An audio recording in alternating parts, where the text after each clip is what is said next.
Oi, boa noite. Meu nome é Suelen Militello e eu tenho um recado aqui para falar com você aqui na palavra do nosso Deus. E a gente está falando ainda nesses vídeos sobre identidade. Então, esse é o nosso tema. E nesses versículos eu quero que você medite a fim de que a gente possa conhecer a fundo a nossa identidade. Porque uma vez que a gente sabe quem é muito mais fácil de passar uma vida inteira feliz, em paz e protegido dos ataques do inferno, porque quem sabe quem já não vai ser levado por qualquer doutrina ou qualquer pessoa, ou por estar firmado na rocha, não vai ter nenhum vento que possa abalar. Amém? Então, vamos aqui meditar. Primeiros versículos aqui do Salmo 77, um salmo grande que ele começa... ele é intitulado As Grandes Obras e Misericórdias de Deus. Ele começa com um quebrantamento.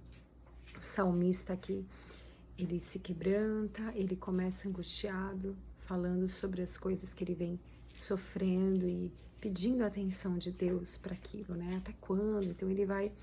Só que a partir desse versículo aqui, que é para a gente se atentar ao nosso tema, que diz assim, a partir do versículo 13 do Salmo 77. O teu caminho, ó Deus, é de santidade. Que Deus é tão grande como nosso Deus. Tu és o Deus que opera as maravilhas e entre os povos tens feito notório o teu poder.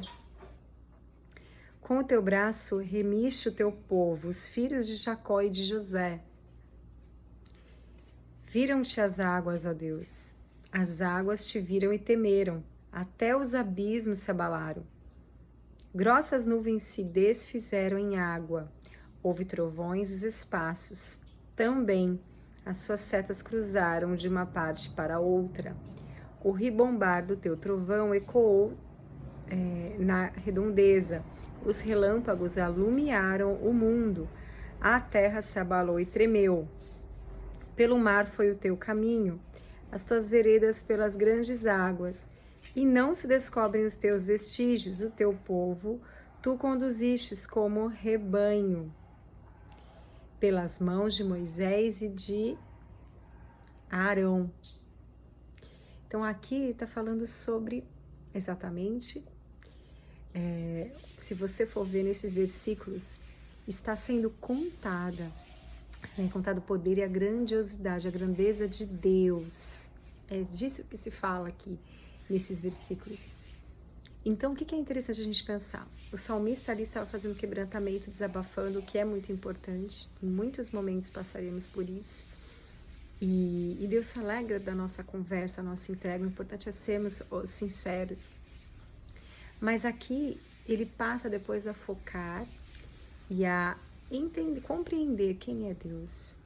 E é isso que a gente está meditando hoje aqui, porque nessa série Identidade é fundamental que a gente possa compreender que, entendendo o poder, a grandiosidade, o caráter de Deus, a gente entendendo, compreendendo, meditando em cada versículo que fala sobre Deus, a gente vai conhecendo Ele. Porque a gente já aprendeu aqui no vídeo, nessas séries, né, de vídeos, que não dá para nos conhecermos, sabemos a nossa identidade sem saber quem Deus é. Porque como que a gente vai ter uma segurança, uma confiança, se a nossa identidade depende dele? E se a gente não confiar em quem Deus é, a nossa identidade que é firmada nele também não vai se sustentar. Como que eu vou dizer que eu sou filha de um Deus generoso se eu não tiver essa certeza de que Ele é generoso? Como eu vou dizer que eu sou filha de um Deus todo-poderoso que pode fazer todas essas coisas? Que coisa grandiosa demais para que Deus faça? Qual é a coisa demasiadamente difícil para Deus fazer se eu realmente não acreditar nisso? Se eu realmente não entender que isso é verdade? Como eu posso dizer que Ele é um Deus justo se eu não ver isso? Se eu realmente não compreender dessa forma? Então, por isso que é tão importante estudar quem Deus é, para que assim, automaticamente, eu vá construindo a minha identidade nele. Você entende isso? E aqui, ele vai avançando nos versículos dizendo do poder de Deus. E o que é importante? Quando ele finaliza, ele diz, assim como fez, né, para abrir todo o mar, para o povo de Israel passar, guiados pela mão de Moisés e Arão, que Deus escolheu. Moisés para ser o libertador e Arão para o ajudar. Então aqui é uma revelação maravilhosa, porque diz o quê? Se trata de um Deus que não abandona, de um Deus que é companheiro, de um Deus que cumpre promessas. Ele fala, ele cumpre. De um Deus que tem todo o poder para fazer, mas de um Deus que se compadece com o seu povo quando tem a petição. De um Deus que se preocupa, de um Deus que acompanha de perto quando tem uma situação que precisa dessa atenção. Aqui Deus acompanhou com a nuvem, enviou a nuvem para que esse povo fosse guiado. Então Deus estava ali de pertinho, acompanhando todos os detalhes daquela batalha, aquela peleja, e Deus estava pelejando por eles. Então você entende, aqui a gente descobre não, né? A gente vê nessa revelação o caráter de Deus, um Deus que é preocupado, que a gente tenha o fim na vitória, mais ainda do que a gente mesmo. Um Deus que acompanha de perto a sua luta. Um Deus que quando você clama, Ele vem, envia aquela provisão impossível para poder, nem que seja necessário abrir o mar, mas para que você possa passar. Ou seja, você nem precisa ver saída nenhuma, porque Ele abre e cria essa saída, essa passagem para você atravessar. Um Deus que abala as estruturas da face da terra. Um Deus que abala trovões, que as suas ordens, aí a gente vê o comando, como tudo está debaixo da tua vontade, desse Deus maravilhoso que a gente serve. Aqui diz sobre os trovões, sobre as forças da natureza, tudo está sob o domínio de Deus, grande eu sou. Então, se a gente compreende isso, a gente entende que Ele é todo poderoso, mas Ele não fica distante quando nós precisamos. Ele está acompanhando de perto tudo. E Ele entra com a providência no momento exato. Nem antes, nem depois, mas sim no momento exato. Então, essa é algo que a gente aprende para exercitar o que? A nossa confiança nesse Deus maravilhoso, no nosso Pai. Porque se a gente o conhece, confia. Se a gente confia, é porque a gente o conhece. Então, não dá para fugir dessa característica de Deus, de compreender essa característica, que Deus é um Deus que acompanha de perto, que Ele protege os seus filhos e que nele a gente tem que colocar toda a nossa segurança. É necessário a gente repetir esses versículos quantas vezes for necessário. Nunca ficou redundante, mas é isso, assim, é preciso repetir isso. A gente nunca vai estar errando por repetir esses versículos, declarar isso com fé até que entre na nossa cabeça de fato. Se a gente declarar com fé, a gente nunca vai estar fazendo algo errado, muito pelo contrário. A gente está fazendo coisas para que essa verdade ela fique tão profunda em nós, para que não haja dúvidas e que a gente possa colocar sim, total, possa ver que a nossa segurança está em Deus. E aí depois a gente vai para um outro salmo, que é um salmo grande, que é o Salmo 119, mas que a gente vai ler aqui e destacar alguns versículos também. E a partir do versículo do Salmo 119, o versículo 73, a partir daí, diz assim: as tuas mãos me fizeram, olha que lindo, e me afeiçoaram.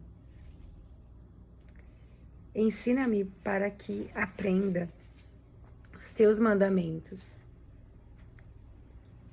Alegram-se os que temem quando me viram, porque na tua palavra tenho esperado.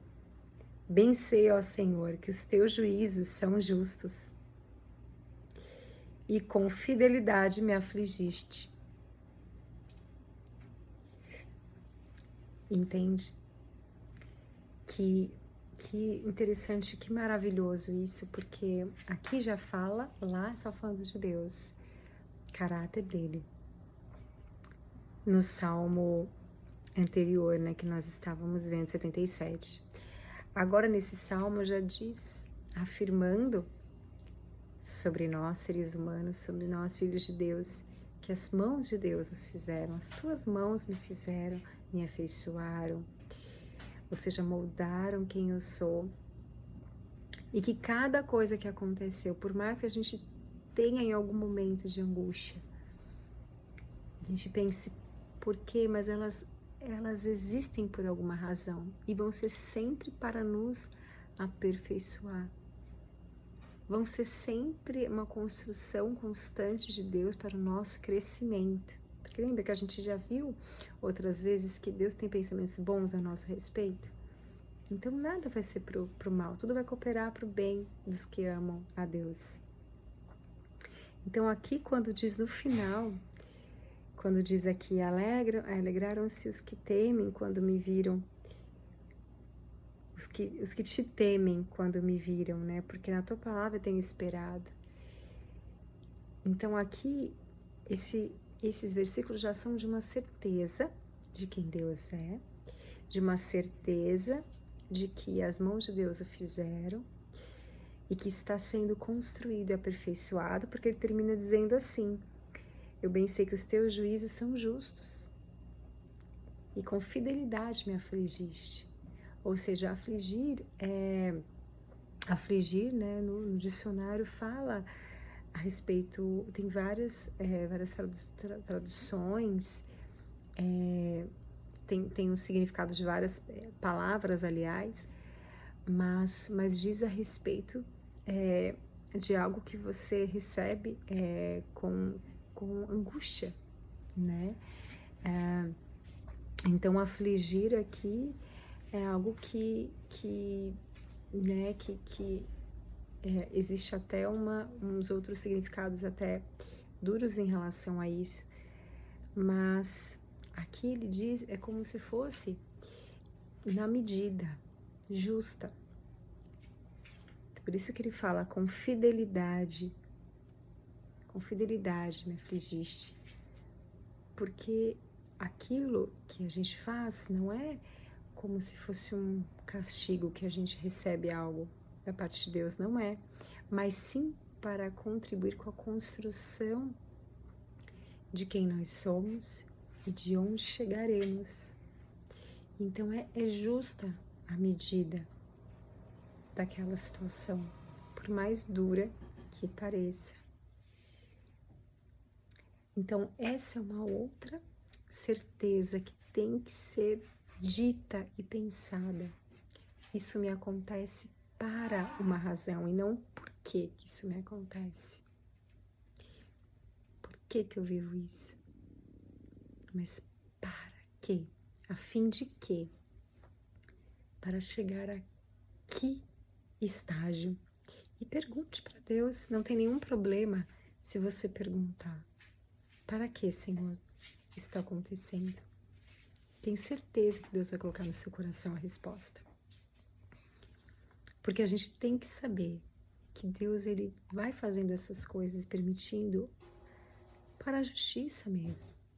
A justiça do quê? De nós nos aperfeiçoarmos e para chegarmos aonde é necessário para um propósito maior. Não para castigo. Que os filhos de Deus, né, já não há condenação e acusação sobre nós, porque Jesus levou sobre si todas as nossas culpas. Então, na cruz do Calvário, o Senhor já ressuscitou, mas sim para a construção de quem nós somos. Por isso que ele começa falando no versículo, falando que as mãos do Senhor, né, então, o fizeram, né, então a mão do Senhor foi construindo, desde quando nós não tínhamos forma no ventre da nossa mãe. Muito antes disso, Deus já pensava em nós. E Ele vai nos afeiçoando, Ele vai nos moldando para que nós melhoremos, para que a gente esteja preparado. Por isso a gente tem experiências para servir de insumo para chegar e ter uma substância mesmo para chegar a vivenciar uma outra coisa, um desafio que está ali na frente e que vai ser para a glória dele. Isso tem que estar muito claro na nossa cabeça, não pode ser nunca um clichê. Tem que ser entendido isso como uma certeza. Então aqui esses versículos eles são para confirmar o anterior, que é a confiança que temos que ter em Deus, de que Ele está no controle, que faz parte de uma identidade bem clara de quem nós somos, se a gente confiar em quem Deus é. Então que essa palavra traga luz ao seu coração, ao meu coração, que Deus o abençoe, em nome de Jesus. Amém.